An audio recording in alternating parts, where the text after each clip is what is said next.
నమస్కారం అండి. మొన్నటి వరకు ఆ యబ్బాని పాపం పప్పు, పప్పు, పప్పు అనేసి ఈ లావుగున్నాడని జెప్పేసి భాష సరిగ్గా రాదు, తిక్కలోడు అది ఇది అని మొద్దని ఏదేదో మాట్లాడినారు. కానీ ఆ పప్పే ఈరోజు ఆంధ్రప్రదేశ్‌లో నిప్పయిపోయింది. రెడ్ బుక్ అని జెప్పేసి ఒక్కొక్కడిని సుసుబోయిస్తా ఉన్నాడు. నేను చెప్పనవసల ఆయన ఎవరో ఒకడు లోకేష్. ఆ! తెర ఎనక సైలెంట్‌గా పనులు చేసుకుంటున్నాడు. చాప కింద నీరులాగా మనోడు చేయాల్సిన పనులు చాకచక్యం చేసుకోబోతున్నాడు. తక్కువైనోడు గాదు. ఎక్కడైతే ఓడిపోయినాడు మంగళగిరిలో అదే సీట్‌లో మళ్ళా గెలిచి మామూలు మెజారిటీ గాదు. అలాంటి మెజారిటీతో గెలిసి ఇప్పుడిప్పుడే పట్టు పెంచుకుంటున్నారు. నిన్న అచ్చెన్నాయుడు అన్నట్టు ఎవరు అవునన్నా కాదన్నా చంద్రబాబు తర్వాత ఆయన అనేసి డిసైడ్ చేసేసారు. ఆ టీజీ భారత్ దావోస్‌లో గూడా అన్నాడు గదా! మొత్తం మీద సైలెంట్‌గా మనోడు స్కెచ్ గీసేస్తున్నాడండి. ఎందుకంటే ఈ తెలుగుదేశం పార్టీ పొలిట్ బ్యూరో ఉంది కదా! దీన్ని పూర్తి స్థాయిలో దీనికి ఏమంటారు దాన్ని సంస్కరించే పనిలో లోకేష్ బాబు పడ్డాడంట. ఎందుకంటే ఈ తెలుగుదేశం పార్టీలో పొలిట్ బ్యూరో అంటే ఇది ఒక పెద్ద అత్యున్నత ఏదో అంటారు, నిర్ణాయక కమిటీ ఏదో అంటారు.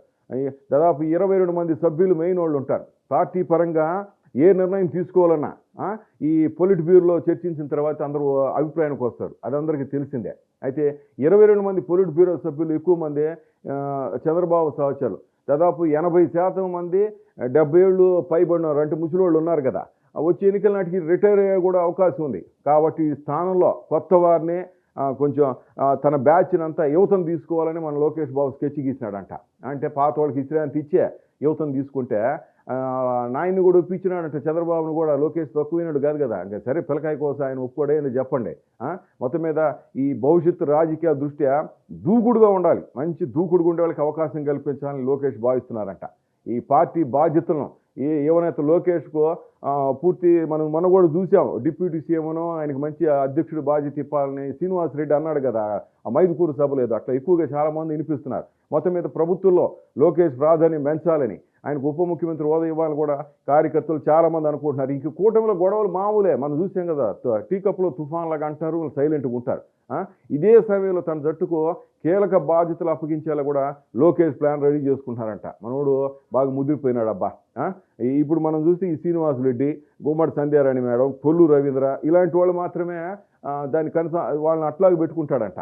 ఇంక రామ్మోహన్ నాయుడు, పెమ్మసాని చంద్రశేఖరు, రాష్ట్ర అధ్యక్షుడు పల్లా శ్రీనివాసరావు ఉన్నాడు కదా! ఆయన్ని, అలాగే చింతకాయల విజయ్, పైటాల శ్రీరాములు కూడా, టీజీ భరత్, విశాఖ ఎంపీ భరత్, యనమల దివ్య, సవిత, కోటరెడ్డి, నెల్లూరు శ్రీధర్ రెడ్డి మంచి పవర్ఫుల్.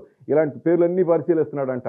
మెల్లగా పార్టీపై పట్టు పెంచుకోవాలని లోకేష్ అనుకుంటున్నాడు సమాచారం. సామాన్యుడు కాదబ్బా! మొత్తం మీద ముందు ముందు లోకేష్ తనని పప్పు అన్న వాళ్ళందరికీ బాగా నిప్పులాగా మెల్లగా ఇక అంటారు చూడు, ఏదో అంటారు మా ఊర్లో సామెత అట్టుంది. ఎవరెవరు ఏం కూతలు కూసారో వాళ్ళందరికీ మునుముందు అవునన్నా కాదన్నా మాత్రం లోకేష్ బాగా ఆ పప్పు కూడి బాగా పెట్టేటట్టు కనిపిస్తున్నాడు స్వామి.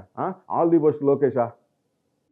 For more updates, please subscribe Dota Media.